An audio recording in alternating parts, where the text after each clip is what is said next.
in those days, and now charts like this one. So this is a measure of slack in the US economy, here measured as the unemployment rate. So we see that in periods indicated as recession. So the gray bars, unemployment tends to go up, indicating there's a lot of slack in the economy. And those are the sort of periods where John Maynard Keynes would say we should increase our spending to stimulate the economy. So that was a very old idea. So in addition to measuring slack in the labor market, we can also measure slack in the goods market. So here the black line measures the degree of spare capacity in the EU economy. So 1 minus capacity utilization. And again, it rises very sharply in recessions, again, indicating that in recessions, you have a lot of slack also in the goods market. And again, perhaps extra spending is much desirable. Now, an idea which is perhaps a bit more recent, I think, is that not all of those gray bars, not all of those recessions are similar. So, for example, this really thin gray line in 2020s, that's the COVID recession in the United States. It was disproportionately driven by slack in the various service sectors because of shutdowns, because of social distancing, etc. Whereas the gray bars, for example, around the dot-com bubble crisis in the early 2000s in the US was predominantly driven by, the IT industry. And we can also visualize that. So these little gray lines, the dashed lines, show us the degree of spare capacity in the various individual industries. And you see that there's a lot of movement around the black line. So different recessions show different degree of response by the various industries, which means that perhaps if we know that a particular recession is driven by a specific sector, so one of those gray little lines is rising too much in a specific recession, perhaps fiscal policy, which is more targeted and more granular than monetary policy, could be used to stimulate that recession. So the basic question of this paper, can we use this very granular instrument, which is sector-specific government spending, to try and stimulate a recession which could potentially be driven by a very specific sector being slack. So that's the broad motivation of this paper. So as I said, in this paper we need two things. And we aim to do two things. So first, I want to build a framework to really analyze these movements in granular spare capacity. So spare capacity at the level of individual industries or sectors, and also characterize optimal granular government spending policy to address the slack in specific industries. Now, there exists a gigantic by now literature on modeling spare capacity and slack in the labor market. So going back to the days of Pissarides and so on, we've used search and matching frictions to model involuntary spare capacity in the labor market.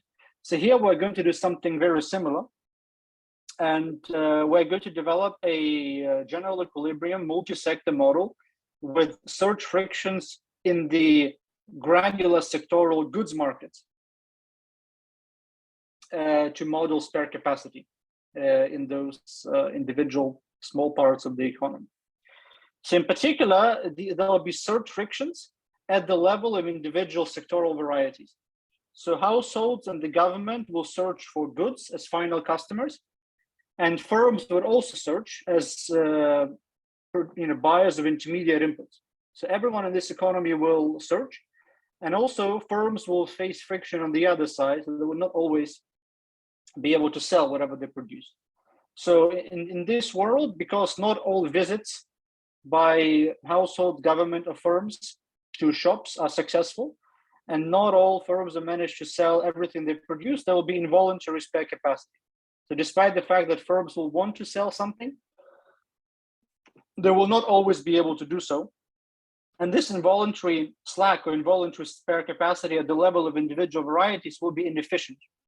So that's not good from the perspective of welfare, because a lot of resources will be wasted. And this involuntary spare capacity, the slack, will be addressed in this model by sector-specific demand management, or Keynesian micromanagement, in the form of government consumption, which is targeted to specific parts of the economy. And crucially, this model is sufficiently flexible to also incorporate the traditional slack that we know about, which is a slack in the labor market. So one of the sectors of the economy will be the labor union, which will be buying labor services from people and selling them to firms. And this labor union will be similarly subject to surge frictions, which means part of labor will not reach firms in this economy. And this will be the exact equivalent of involuntary unemployment in this economy. So the model is sufficiently flexible to incorporate both these granular sector-specific spare capacities, as well as the aggregate slack in the labor market. All right, so the broad kind of intuition behind interactions between agents in this economy can be summarized with what I call the shop and queue analogy. So there will be a lot of shops in the economy, each shop representing a specific sector of the economy.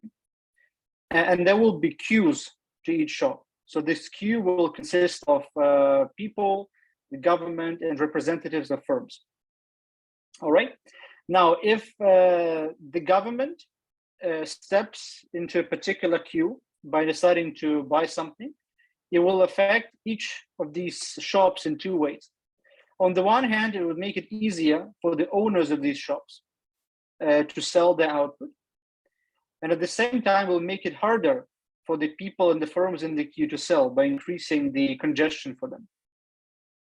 And this balance between the effect which makes it easier for firms to sell and the effect which it makes it harder for households and firms to buy is equivalent to sector-specific endogenous fluctuations in productivity, which is the crucial sort of equivalence which drives the result in this model. So in very plain terms, if a firm has a total stock of 10 apples, by joining the queue, on the one hand, the government will make it easier for the firms to utilize a fraction of those apples, but also a larger fraction of apples will be wasted on cost of search.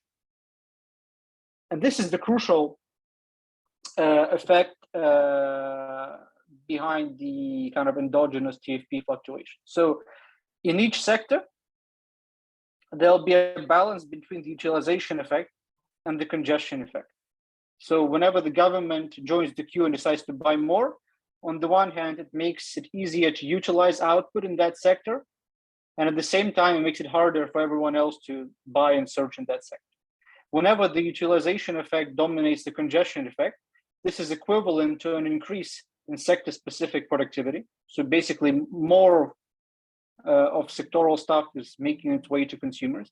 Whenever extra government spending leads to a congestion effect, which dominates the utilization effect, this is equivalent to a fall in sectoral productivity. So in many ways, this is just a model with many sectors and some endogenous sector-specific productivities. And crucially, extra government spending on a sector can either increase or decrease endogenous sectoral productivity, depending on which effect dominates, which naturally leads us to the question of what's the optimal way to allocate this government spending across sectors, if it can either make things better or it can make things worse. So this is the question of allocation of spending now. And this is the second part of the paper. So in terms of optimal sector-specific government policy, we will consider a household who consumes end goods. So those could be cars, food, computers, etc. And each of these goods can be either privately purchased, so by joining the queue yourself, or it can be provided to you by the government. So the government joins the queue, buys things and gives them to you and finances that with taxes. So the all-in-all utility of this household will depend on both the private purchases of each good, as well as the government provision of each good. And the question of optimal fiscal policy is what's the optimal G in every sector. And we will show that the optimal government provision of each good I satisfies this very simple formula. So each good I should be provided by the government to the point where the marginal rate of substitution between public and private provision of this good, this is the MRS on the left-hand side, equals 1 minus the effect of this spending on aggregate measured total factor productivity. So in the absence of these surge frictions, total factor productivity would be a purely supply side object which would not be affected by government spending. So the blue term would be 0. And we would recover what is called the textbook Samuelson rule, which says that public provision should exist to the point where the marginal rate of substitution between public and private version of the good equals to 1. Now, in the presence of these frictions, this rule should be adjusted by the contribution of government spending to aggregate TFP. So in particular, if extra government spending increases aggregate TFP, you should provide more of that good because the MRS falls in government spending. Now, the blue term may seem like a very non-trivial object to evaluate. So how do we know what is the effect of extra spending in a given sector on aggregate TFP? But because we know that government spending affects the economy through these sector-specific productivities, we can apply a classical result in the growth accounting and so on called Hulton's theorem. So Hulton's aggregation, which is often used in TFP accounting, just says that up to first order, the growth rate in total factor productivity in the aggregate equals the growth rate of sector-specific TFPs weighted by the sales shares of each sector. So this is something we use a lot in growth accounting. We want to go from sector-specific productivity changes to aggregate TFP change. This is how we compute it. All right. Here, the only change is that we should take a derivative from both sides.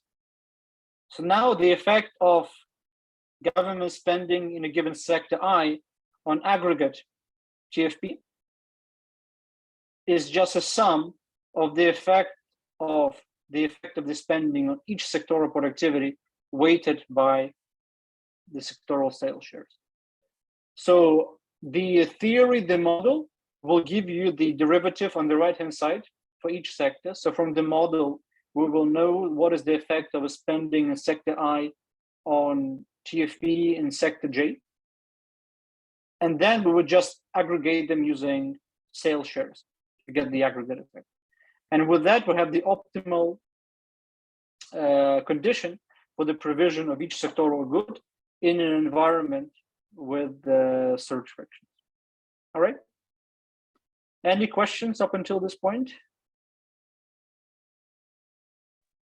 I have a general question. Yeah. I mean, usually when we think about recessions in different sectors, people might think that recessions help different sectors to clean up like bad enterprises and to make it more competitive, which kind of improves the market.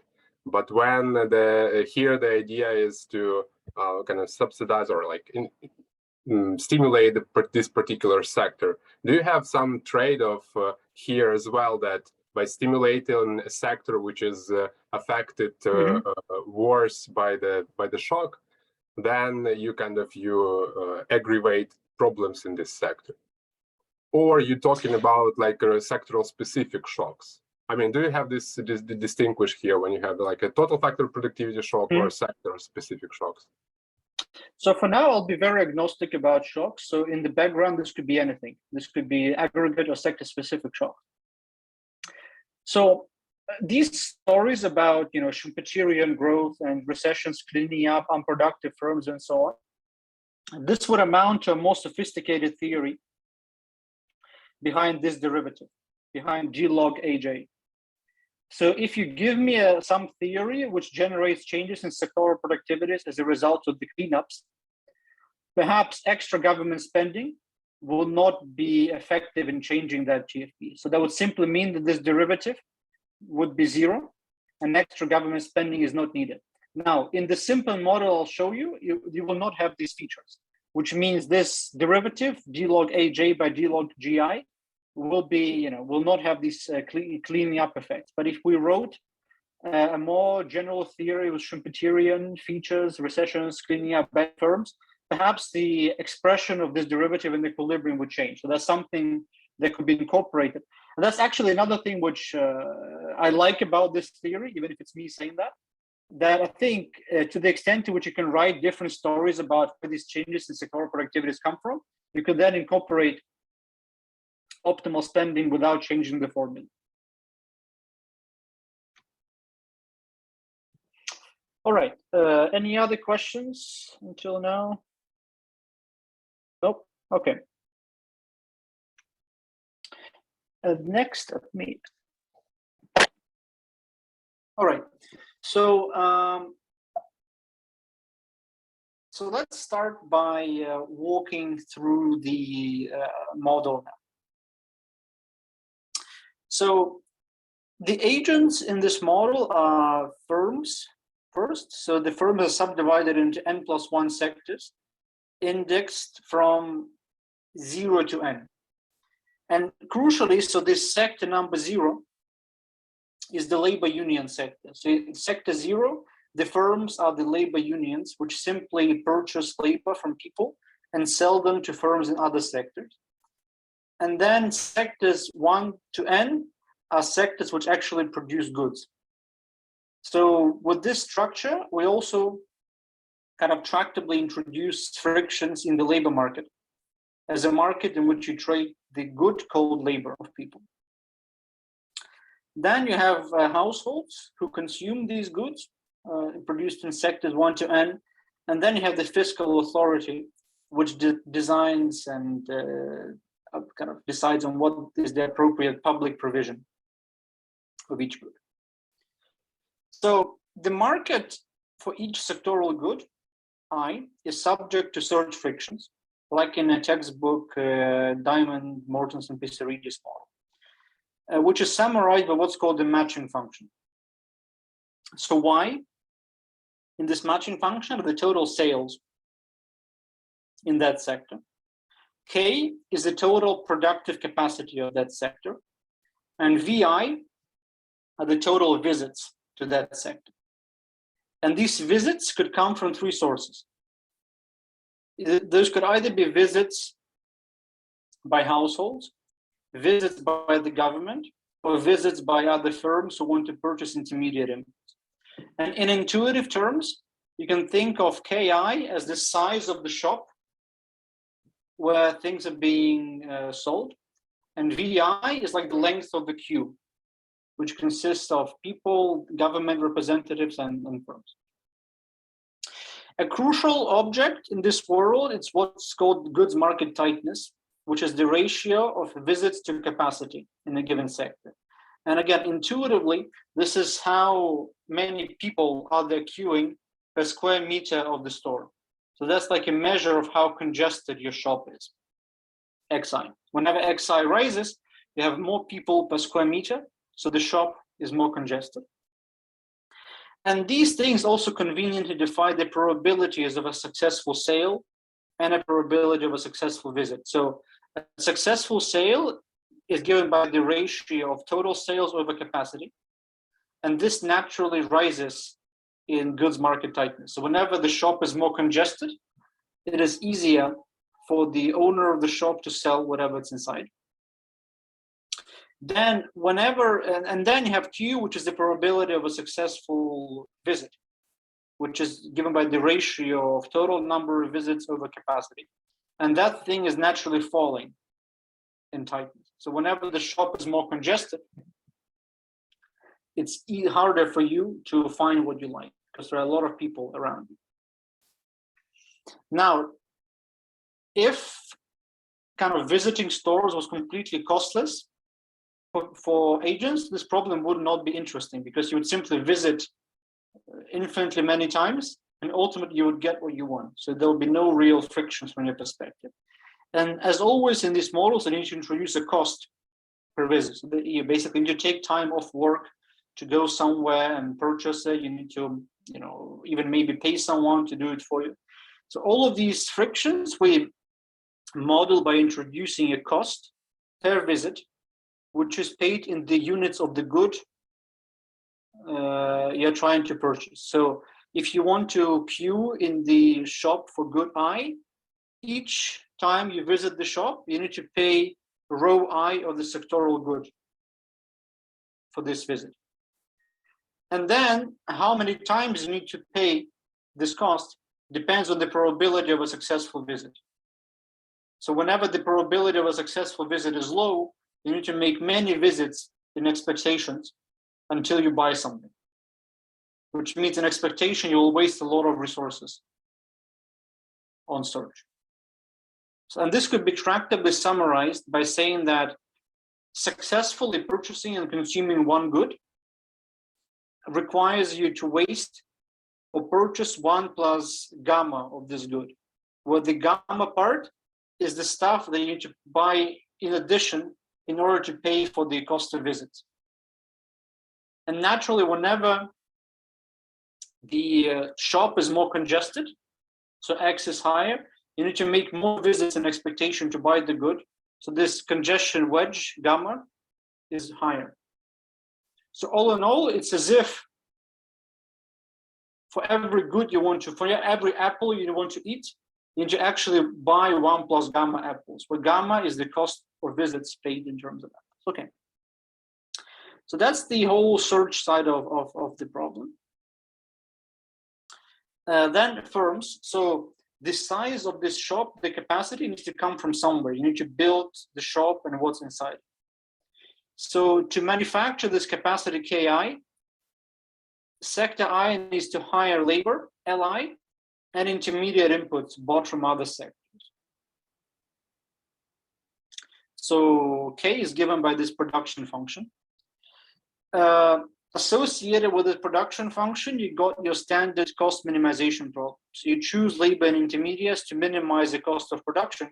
Well, notice that purchasing intermediate inputs also requires going to shops, which means the relevant price for purchasing each unit is the price of the good times this congestion wedge. Well, the congestion wedge again summarizes the cost of visits. So the relevant price of purchasing intermediates here is the effective price, which is the product of the posted price and the congestion wedge. This delivers a marginal cost function.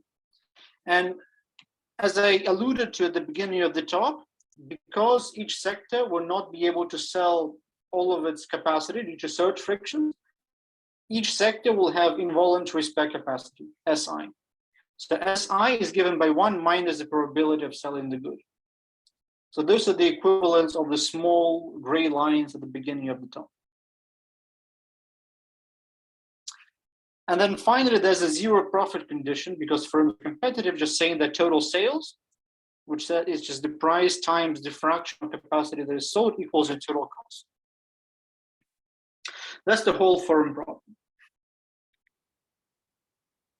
Then household. So for each sectoral good, people can either purchase that good themselves by joining the queue. So that's the private provision, CI. Or the same good could be provided to them publicly, GI, in which case the government joins the queue, purchases that for the people, and then finances that through taxation.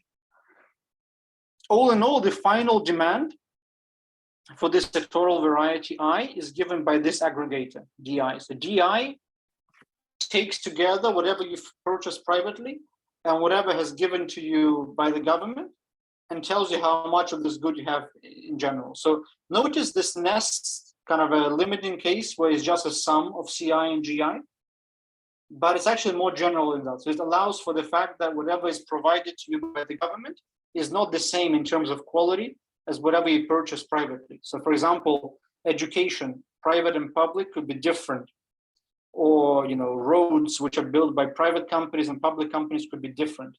And this more general aggregator allows for the fact that quality or other characteristics of the private and public provision could be different for each sector. Then households choose the private provision of each good, how much they want to buy, to maximize this utility, subject to a budget constraint, where once again, for each privately purchased good, the relevant price is the effective price. So it incorporates the fact that you pay the price of the good, but you also pay the cost of visits. And this PI times the congestion wedge is the relevant price for your purchase of the good. Finally, so the government, given its public demands, GI needs to finance that somehow. And for now, we consider the simplest possible financing scheme, which just says that it levies a lump sum tax on people to finance its expenditure.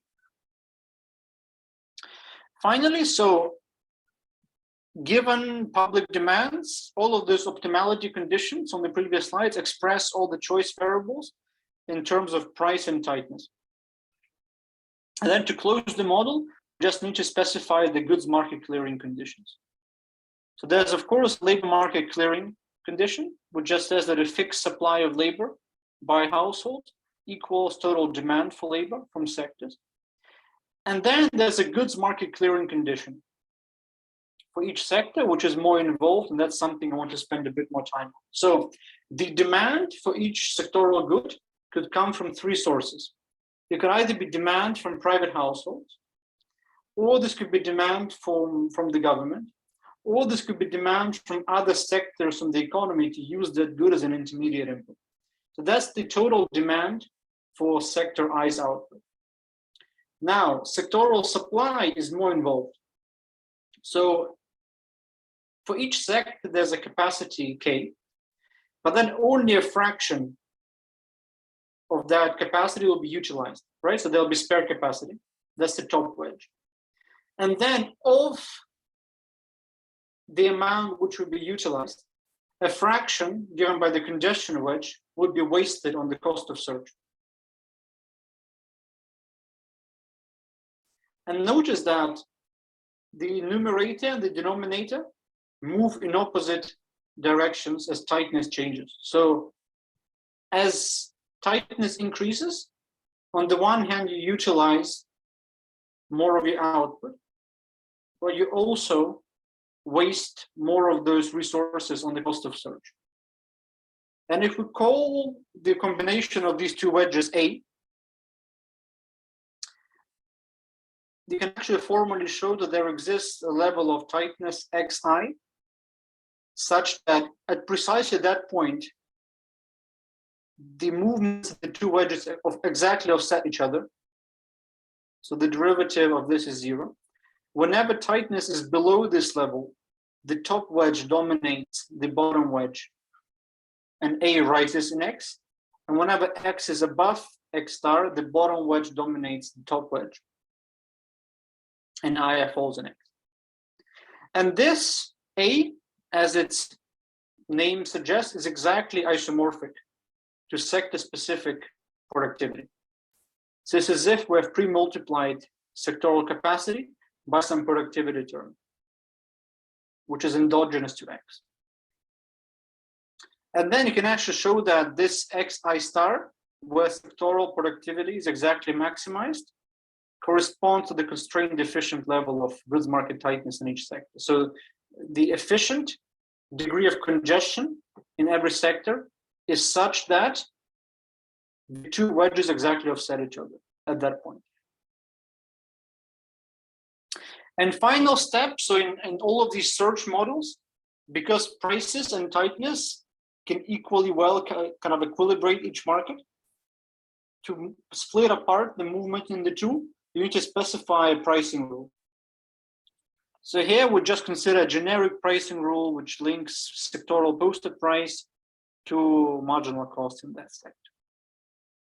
So all in all, with all of these assumptions and conditions, this multi-sector model with search boils down to a frictionless search model appended with these sector-specific productivity terms. which are endogenous to fiscal policy. So that's the whole model part. Are there any questions about this? So at this stage, I can't hear you, Sasha. Sorry, do you hear me? Sorry, Sasha, I can't hear you. I'm sorry, do you hear me well now? Maybe this is, hi, do you hear me? We hear you well. Okay. Let me. Can you hear me now? I can hear you well. Do you hear me? I can hear you well now, yeah. Yeah. Okay. I'm very sorry. So, as far as I understand, the prices here. So this is a very different way of modeling price setting of firms that we are used to in central banks, right? Can you maybe elaborate a little bit on what effects this have? Well, I mean, like if you think about like a traditional color pricing model and color pricing frictions in this type of models, how can it affect the general conclusion about this frictions in your model?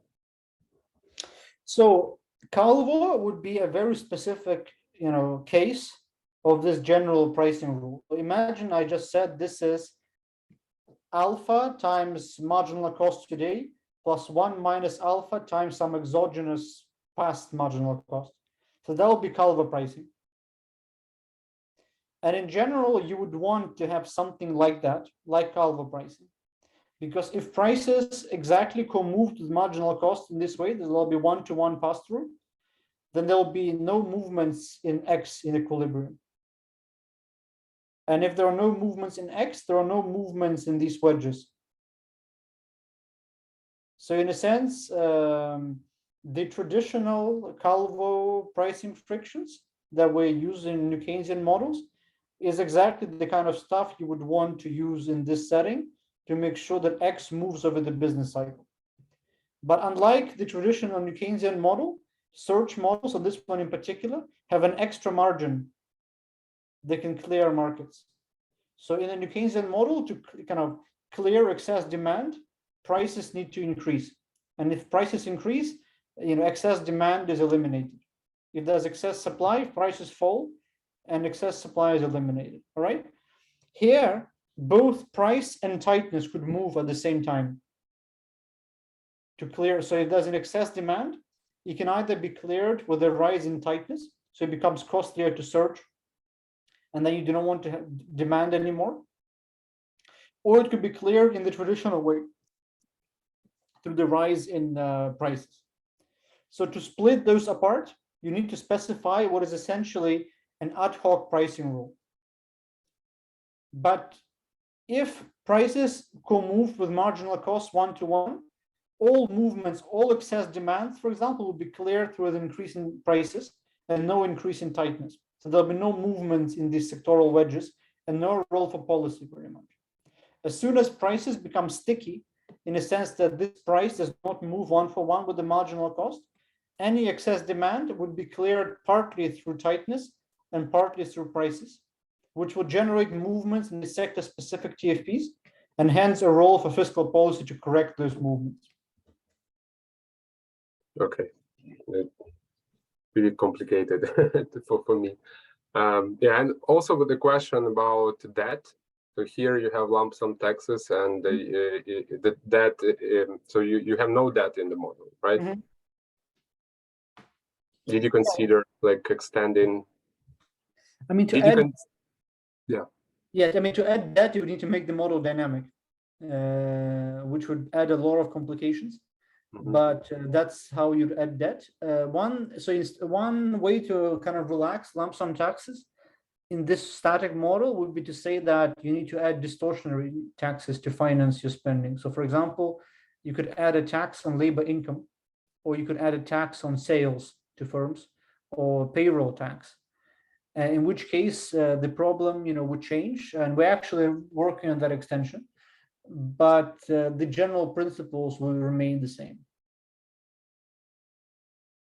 Okay. All right, so that was the whole kind of part with introducing the model.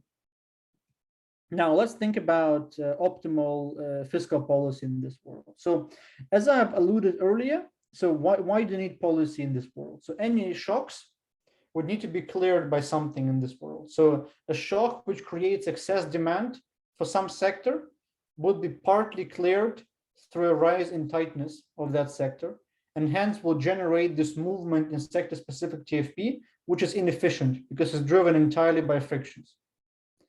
And the role of the government would be to correct tightness in each sector by controlling the size of the queue to try and eliminate these inefficient movements in sectoral TFPs. That's in broad terms why you need policy in this world. Now, we can make this problem more formal. So, as I said, equilibrium outcomes in everything I've described before are conditional on some set of government consumptions. So far, they're taken as given by all agents. And the role of the government here is to select these GIs to maximize the utility of people. So as before, the utility of people depends on both the private consumption of each good and the amount of that good given to you by the government. Where in general, each private consumption of each good depends on the whole vector of government consumptions in other sectors in equilibrium. So sectoral government spending here can affect utility through two channels. So it can directly affect utility. So spending on sector one directly affects utility over here. And it can also affect it indirectly by affecting private consumption in any other sector. And this indirect channel is not obvious, so it's good to focus on that in a bit more detail. So you can show that the sensitivity of private consumption of good I to extra government spending in any sector K has a supply side and a demand side effect to it. So why would you consume any more of good I if government consumption of good K changes? And there are two effects here. So first, the supply side. Firstly, extra spending on good K can affect tightness in good I through input-output linkages. Because when you visit shop K, that shop K is somehow related to shop I through the input-output structure, which would mean the tightness in good I would also change. This change in tightness of good I would affect productivity in sector I, which expands the supply of good I, which is why you may consume more of it. Then there's a second effect, which says holding this productivity fixed. Spending on sector K can affect the capacity of sector I by relocating factors of production across sectors. So labor, for example, moves, you need more labor. So sector I hires more labor by taking it away from other parts of the economy, which expands the capacity of that sector and allows you to consume more. Then there are two demand side effects. So if I and K are the same sectors, if I equals K, then there'll be a mechanical crowding out effect. So if the government joins the queue, it mechanically crowd out private consumption from that sector. And then not only can it crowd out private consumption, it can also crowd out representatives of firms who want to buy intermediate inputs from that sector. So all in all, this cross derivative of consumption to government spending has a supply side component and a demand side component. So first, by stepping in, the government can basically expand either productivity or capacity in any other sector. That's a supply side effect. And it can also affect the consumption of that sector by crowding out either consumption directly or input output demand directly. So all in all, there are two effects. So a lot is going on. But it turns out that once you solve this problem and write the first order condition, you can summarize everything extremely tractably. So this is the first major result of this paper. which says that, the first order condition for the spending in any sector I is the following. On the left-hand side, you've got 1 minus the marginal rate of substitution between between private and public provision of good I. And this bit is precisely the demand side effects which we have alluded to earlier. So the marginal rate of substitution says that what is the kind of relationship between the private demand for good I and the public demand for good I. So the MRS part exactly summarizes the crowding out effect coming from extra government spending. On the right-hand side, you've got everything which relates to the supply side effect of government spending. The spending on each sector I affects tightness in any sector T. This extra tightness in any sector T affects the productivity in sector T. And all of these effects can be aggregated using sectoral sales shares. So all in all, the optimal first order condition for government provision of good I is such that these demand side effects and the supply side effects are sort of exactly balanced out. Now, we can actually say a little bit more about the right-hand side of this expression, which summarizes all the supply side influence of government spending, right? We know that the supply side influences work through the effect of each spending on each sectoral TFP. And we know from this Houghton aggregation theorem, which I mentioned earlier, that aggregate TFP up to first order can be approximated with movements in sector-specific TFP weighted by these lambdas, the sales shares. So we can basically replace the right-hand side of this first order condition, this part, with the sensitivity of aggregate TFP with respect to spending. And that's the main theorem of this paper, which says that optimal government consumption of sector I's output should be such that the marginal rate of substitution between the two equals 1 minus the sensitivity of aggregate TFP to that sector's government consumption. And first, so if it just so happens that after all the shocks, each congestion, each tightness is exactly at the constraint deficient level, then each sectoral TFP would not be sensitive to movements in tightness by definition of efficient tightness, which means any extra spending would not change any of the A's, which means any extra spending would not change aggregate TFP. So this blue term exactly disappears at that point. And you're again at the point where the Samuelson rule holds. And now the interesting extreme is what happens when the public and the private version of the same good are perfect substitutes. So if private and public education are the same in terms of quality and utility you gain from it, then at that point, the MRS always equals 1. And optimal fiscal policy boils down to maximizing aggregate TFP, which means government would want to send its representative to queues exactly up to the point where the kind of balance of queue length to shop size it creates delivers efficient congestion. And crucially, so this setup, this theorem is very kind of generalizable. So it can be extended to settings with endogenous labor supply, segmented labor markets, or any other reasons why you may have endogenous movements in total factor productivity, such as, Schumpeterian cleansing effects, which Sasha has mentioned.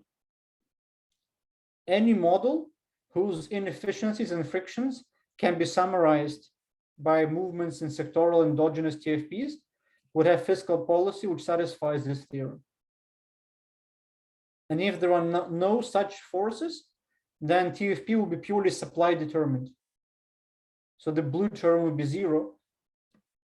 And optimal spending would just be the classical textbook Samuelson rule, which says spend until the point where the MRS equals 1. Are there any questions about this result?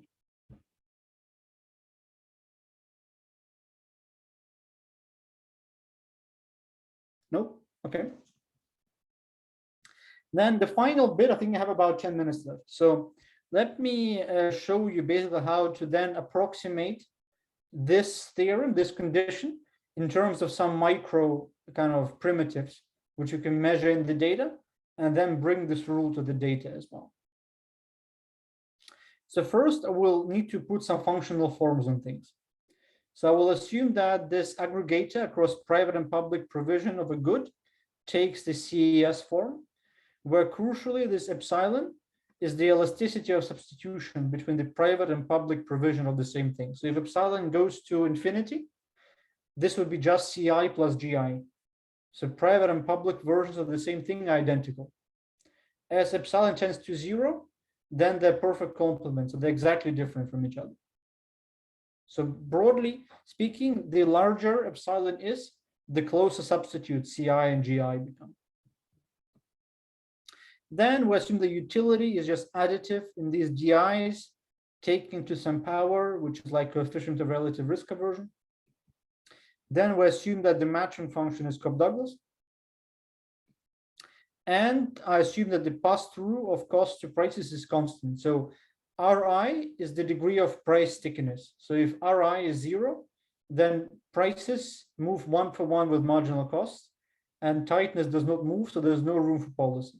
The larger or the closer Ri is to 1, the stickier are prices in the sense that they do not respond to marginal costs, and the more role there is for fiscal policy in this world.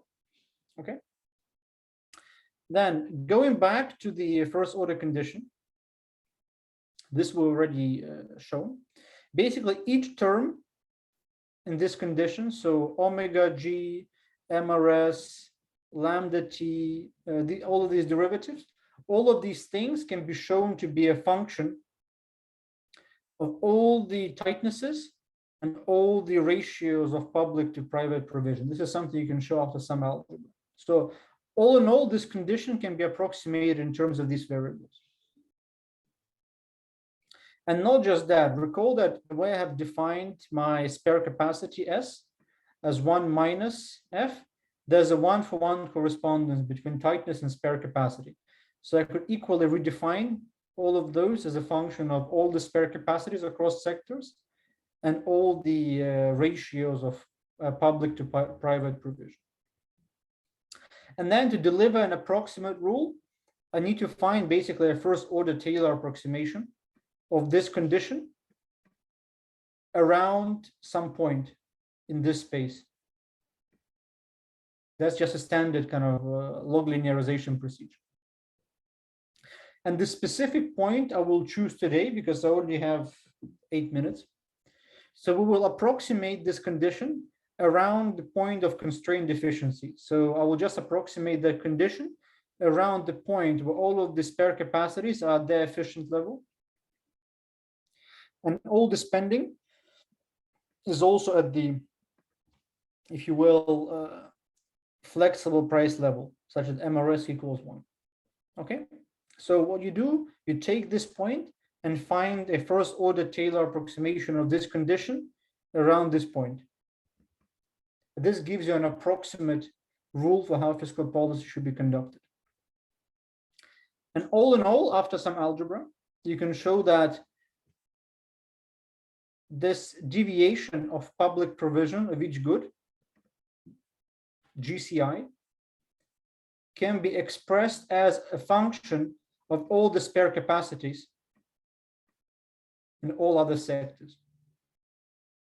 Okay, with some weights. So in particular, it can be split up into the idiosyncratic component, which has I next to it, and a common component, which just sums up spare capacities in all sectors. So crucially, this idiosyncratic component is a measure of relative similarity between private and public provision of the goods. So you can show that this zeta is larger whenever epsilon is larger.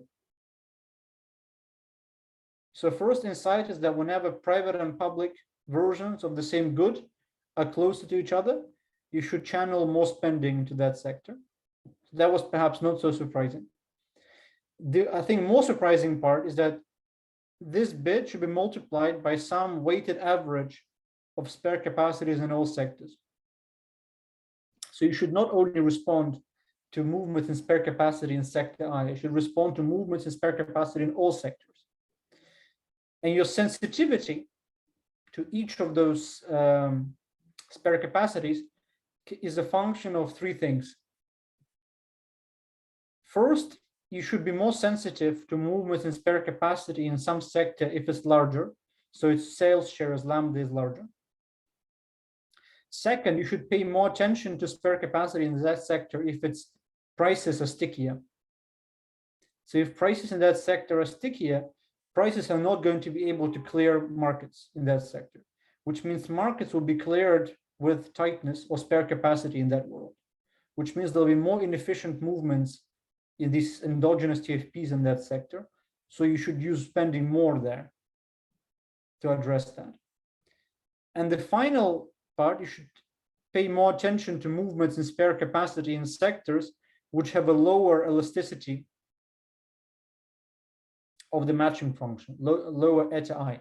And that's perhaps the least obvious of the three. And the intuition is the following. So whenever eta is basically very small, the sensitivity of spare capacity to movements in tightness would be also very low, which means to generate a given movement in spare capacity of that sector, you should generate a larger change in X in tightness of that sector. And generating a larger change in X of that sector would require a larger government injection into that sector. So all in all, if you go to the data, you observe spare capacity in each sector, you can do that. You know the price stickiness of each sector. You know the size of each sector. You know the sensitivity of spare capacity to tightness, and you know how similar what you provide is to what the public wants. You can pin down optimal provision of government, optimal public provision of the good in every sector. And if I had extra half an hour, I could probably walk you through the data exercise from this, but I think this could also be a good point to kind of say that this is a rule that can be applied not just to US data, like in my paper, but also to data from any country where you can measure price stickiness, spare capacity, and sizes of sectors. So if we go to data for Ukraine, and we see which specific sectors have a lot of slack in them, and we know some degree of price rigidity, and we know their sizes, we can also see how much injection the government should make in there. So I think those are not very strict requirements. And the final thing I want to say is that, of course, this formula is very simple, and it's so simple it doesn't have any production function parameters in it. So there are no elasticity or substitution, no supply chain bottlenecks, no. And the crucial reason why that's the case is because we have approximated this policy near constraint efficiency. So something we also show in the paper is that if you find this rule locally around the point which is far away from efficiency, this rule becomes much larger. And you also need to know the specific production structure of each sector and the input-output linkages and the bottlenecks and the elasticity or substitution across factors of production. So there the requirements become stricter, but to go through that, I don't have enough time now. And as I said, our current work is in 4 dimensions. So we are currently finalizing the rule for optimal injections of government spending away from constrained efficiency, which I think could be a point more relevant for Ukraine with large swings in the business cycle. Another thing we're adding is labor market segmentation. So all of the results I've shown you assume that the labor market is common, so people can freely move from working in construction to working in education to working in, as a football player. In reality, there is segmentation in the labor market, so that would change rules, and we're adding that. Another big simplification is that we've assumed the kind of presence of lump sum taxes. In reality, taxes are distortionary. So it could be labor income tax, payroll tax, sales tax. Or another way to avoid having lump sum taxes is to do spending rebalancing here. So another exercise we're adding now, we're saying the government has a fixed revenue it can spend, and you cannot expand that revenue in a recession. So what you can also do in this world is to relocate spending across sectors subject to this revenue constraint without the need to collect more revenue in nominal terms. And then you can use these formulas to assess a lot of real life situations where you have seen fiscal injections. So we are doing the Great Recession or the COVID-19 pandemic, but again, you can repeat these exercises for Ukraine subject to data availability, which I think can be done. And I think at this stage I'm out of time. So what I wanted to show you today is a new theory which can help us simultaneously think about movement and spare capacity across sectors and optimal sector-specific government spending injections to address those inefficiencies. And I've shown you how these kind of very big theory can be condensed down to specific fiscal rules, which can guide optimal injection of spending, of course, subject to data availability. And I hope this would also be useful in applied policy work. Thank you, Mishel, very much.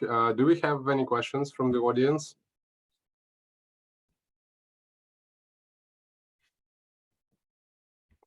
If I may, I will take one more question.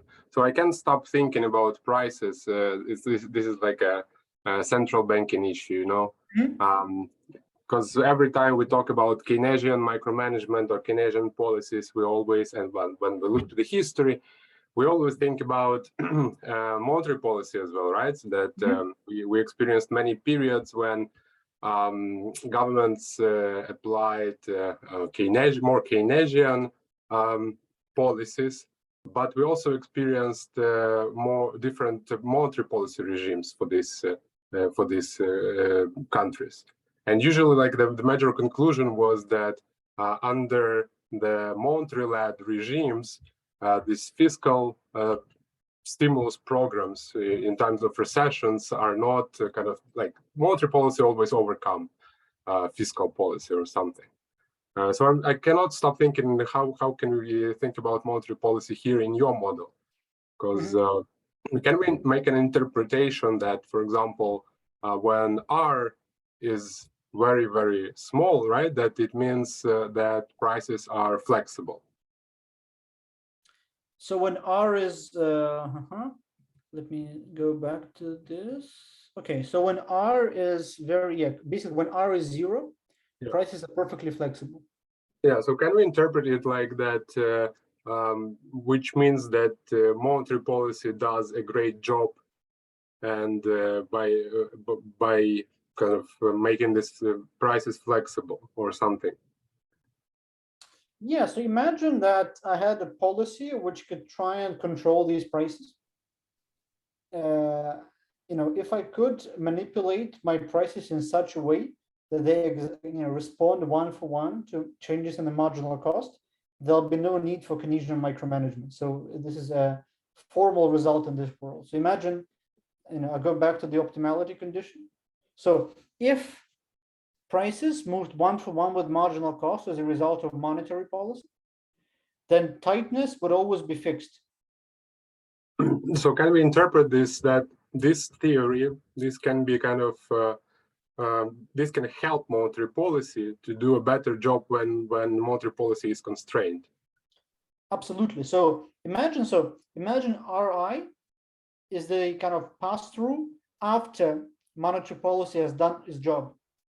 If after all the monetary kind of interventions, RI is still not 0, then there'll be room for these Keynesian micromanagement. Because again, if you look at this first order condition, if monetary policy could set RI to 0, tightness would never respond to anything. It would be fixed. If it is fixed, then this derivative, the last one, would always be 0. And if this derivative was 0, there is nothing you should do in this world. There will be some optimal, if you will, kind of non-state contingent. So there will be optimal fiscal injection, which would not vary with shocks, which is given by this condition, MRS equals 1. So that has nothing to do with business cycle. It's just some fixed level of spending. And beyond that, as you have business cycles, if the central bank ensures tightness doesn't move and prices move 1 for 1, there will be nothing on the right-hand side. But if monetary policy is not able to set RI to 0, then this derivative would not be 0, the last one, because tightness will have to clear markets, because prices cannot do that. And there will be extra room for government spending. And perhaps on a note which is either discouraging or encouraging, there are recent papers in on monetary policy in this multi-sector environments, which actually show precisely that in general, once you have many sectors with sector-specific shocks, monetary policy cannot discipline prices in equilibrium to be exactly responsive in the correct way. So I'm thinking about work by Elisa Rubo in Econometrica recently, and there are more papers which kind of suggest that even if monetary policy is implemented optimally, if you have these granular sector-specific shocks and an aggregate instrument from the central bank, you would always end up in a world where R is above 0, which means there's always room for extra injections over the business cycle from the government, disciplined by this condition. So I don't know if it's good news or bad news. I think it is. I mean, like, our goal is welfare of consumers, right? So basically, if we can do something with our monetary policy, then it's good when somebody else can do it. I remember the speech by Alan Blinder at the NBU conference, I believe 2 years ago, where he suggested that on the online conference, where he suggested that in times of severe kind of crisis, you should eliminate this kind of formal separation between fiscal and monetary policy, and they should temporarily collude. So perhaps this framework is one way of thinking about coordination in times of crisis, where central bank does its job up until setting some R, and then it goes to the finance ministry and it says, look, this is as much as we can do. Here's the formula for you to do the rest of the job. So I'm not sure if this is how you talk to the finance ministry, but this is I guess it's a bit different in reality. Of course, all of these abstract concepts which are supposed to discipline our thinking. You don't literally bring these rules to the ministry. This is just a way of thinking about separation of responsibilities and and whether or not there should be any separation and cooperation. So thank you very much, Mishel, for this wonderful presentation. I really hope that in addition to a Taylor rule, we will have someday Ghassibe-Zanetti rule for fiscal policy. So thanks a lot, and I'm really looking forward to your presentation at the conference next week, and to see you there as well. And I just want to remind everyone that next week we have our annual research conference. It will be broadcasted online, so you can watch the conference on YouTube. But we also will have 2 more research seminars. On Monday, we will have Michał Konstantinescu with his paper, and on Tuesday, we will have Tofam together with Alexander Talavera, our good friends.